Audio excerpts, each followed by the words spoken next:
salutations, folks. Welcome back to another week of Inside Indiana Volleyball.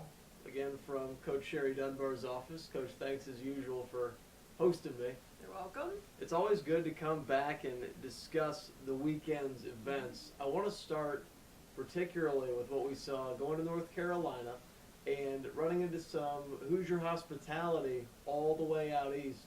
A good showing from the alumni chapter to welcome your girls in. Yeah, it was so great. They contacted the varsity club and asked if we'd be willing to they were going to put on a dinner for us on Thursday night when we got there. And what a wonderful thing to have. I think they said they have, over 2,500 alumni in that area, and rented out part of a restaurant and brought us in, had the Indiana flag up, outside of the restaurant, and just even the fight song playing and stuff. So, just felt like home away from home, and to have we have so many alumni all over the country, and to have that many in one, concentrated area, and then to have them come to both of our matches, bring the Indiana flag, and just be cheering all the time. It was just a great welcoming. Yeah, that was neat, seeing the Indiana flag draped in Cameron Indoor. Yeah. That was fun.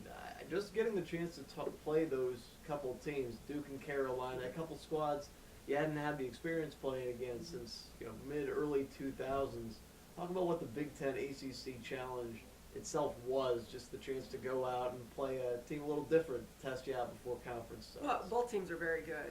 Duke has been perennially in the NCAA tournament. Had a down year last year with some injuries, but are back on track this year. And North Carolina is probably having their best year they've maybe ever had since I've been coaching here, and are ranked in the top 15 in the country. So, but just the chance to play in Cameron Indoor, and a chance to have their head trainer for men's basketball take us around and show us all the men's basketball facilities, and just so much history there with the Indiana-Duke rivalry, and then being able to be on North Carolina's campus as well. It's just a beautiful area, and it was really nice to go there and compete. Comparing and contrasting those two contests, there was a lot to take out of both of them in different ways. I'll let you do the heavy lifting there. But there were two contests that were really night and day from what you saw from your team particularly. Well, we have a young squad, and I told him before the Duke match, what you want to do is be able to go in with confidence and feel prepared. And I felt both of those things. I thought we had one bad day of practice, but besides that, we had great practices. Our best serve and pass, kind of warm up prior to the match that day. And the kids were just really excited for the opportunity to play at that level. So it was a little perplexing when we didn't play at that level. We're really passive in that match. Our serving and passing at any level is the key, and our serving and passing just weren't very good.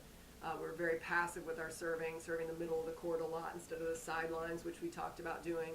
And then our passing is the key to everything. When we have four middles in the lineup, if we're not passing, we can't use those four middles. So we end up playing an outside game against a team like that, and we weren't very successful, obviously.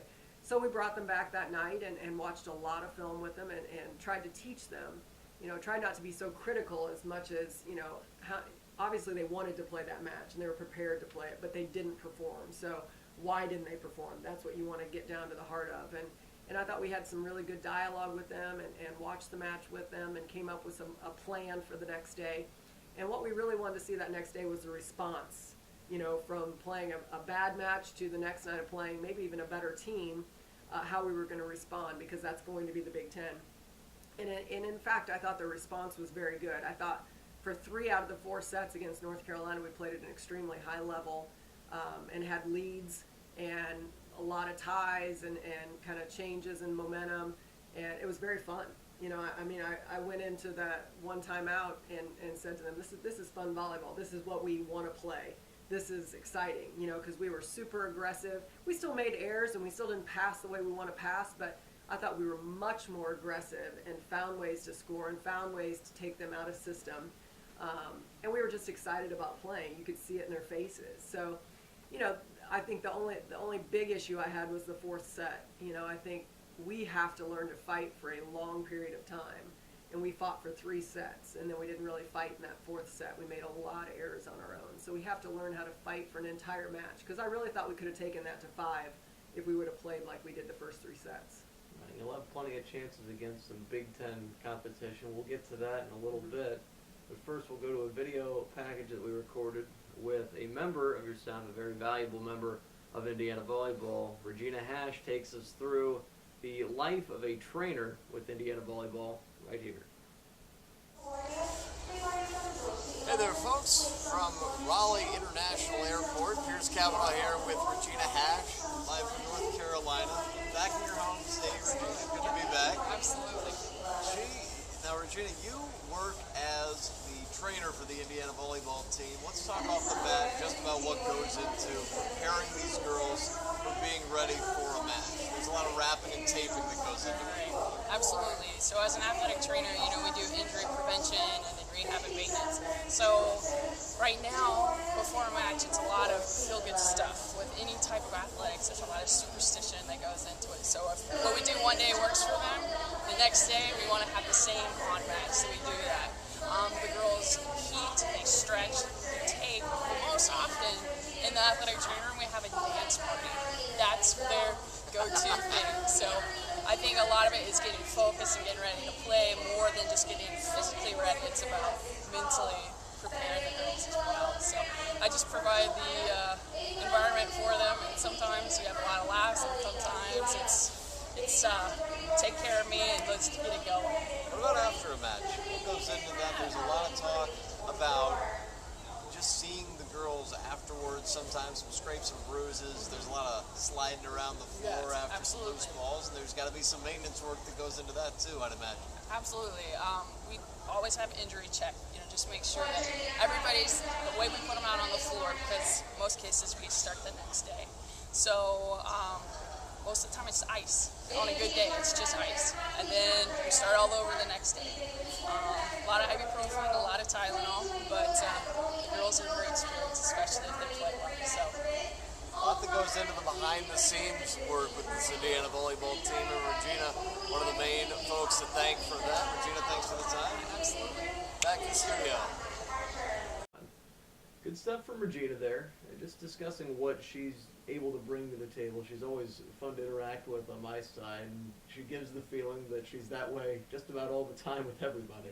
Yeah, when we hired Regina last year, we'd had a same trainer, Adam Clemens, for, almost 6 years, and he did a great job, and just because of the family situation and all those type of things, he's down at Vanderbilt working with their football team, but we took a long time in hiring Regina, and it was for a reason, because that person may be the closest to the athletes of anybody we have, just because they spend so much time, unfortunately, because so many of them are in the training room or just dealing with different issues. So we knew when she came on campus and we had a chance to really get to know her, she's so committed to her job, and that's such an important thing. You can't deal with hours and things like that. I mean, she works so many hours every day, and in the evenings. Last night at 9 o'clock, she's calling me after treatment and massages on Sunday when we'd returned, from Duke in North Carolina. So never complains, always trying to find solutions to problems, always trying to think ahead and keep kids on the floor. I mean, that's what she wants to do is keep them out there competing as much as possible. So I appreciate her attitude. I appreciate her caring ways that she has with our student athletes, and her humor. I mean, she keeps things light too. I mean, it can get very stressful, especially with some of the things she deals with, and she tries to keep it light. You need to keep those kids on the floor, especially these next couple of weeks. Absolutely. Starting the Big Ten right off the bat, going to Minnesota, and then going to Wisconsin. Wednesday and Saturday, real quick turnaround. Yeah. Just discuss that a little bit. Yeah, it's tough, but this is the price you pay when you want to be on the Big Ten Network, and we understood that after being gone all weekend. We got the matches downloaded, and we're already starting to scout. But usually, you play on Friday, so the scout's done by Wednesday. Well, obviously, we leave tomorrow, and we just returned yesterday afternoon. So a lot of work on film, and even just watching us. I watched us yesterday on Sunday, and then again this morning a little bit. Because really, in the end, that's the most important thing, is that we're improving so we can compete at the highest level. We just talked about serving and passing and things like that, looking at some of those individual skills. So Minnesota's a great program. Hugh McCutcheon has come in, and Mike Hebert did such a good job, there for all those years. And after his retirement, Hugh McCutcheon, who was the Olympic team coach, as most people know, came in, and his wife's family is from there, and so it was a great fit. and he'll do a fantastic job. So, you know, it's a great opportunity for us to go into some place where they'll have a great crowd. We'll be on national television, and we'll be the first to start out the Big Ten Conference this year. So we're excited about that opportunity. And feel free to turn down the Big Ten volume, turn up IUHoosiers.com. Yep. Coach, I'll stop taking valuable preparation time away from you. I'll let you get back to work. Coach she's got stuff to do. So that'll be all the time we have for Inside Indiana Volleyball. For Sherry Dunbar and Pierce Cavanaugh saying good night, travel well, until we meet again.